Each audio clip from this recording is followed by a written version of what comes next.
Morning! For today's video, ayan, bagyo na. Namamayagpag pa si Maymay.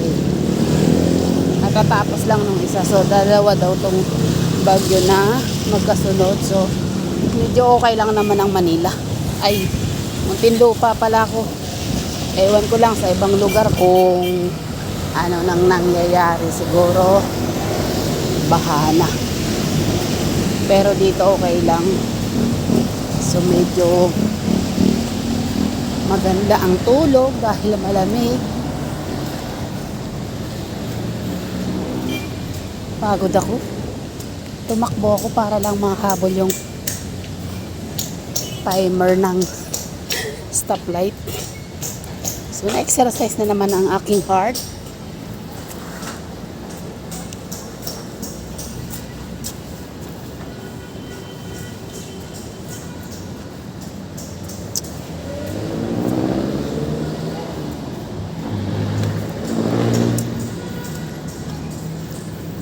Alam niyo guys, meron akong iniinom na kape.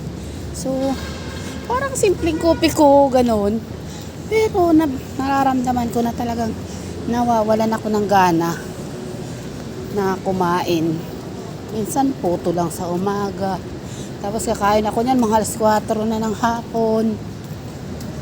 Tapos nagsukat ako kanina ng bewang ko. Yung 42 ko, 38 na lang. So, effective nga. So sana matuloy-tuloy ko kasi yung kape na yun is medyo pricey. Sana magkaroon ng budget para dyan.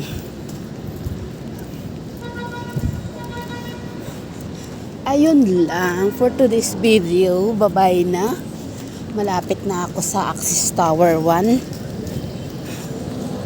Babush!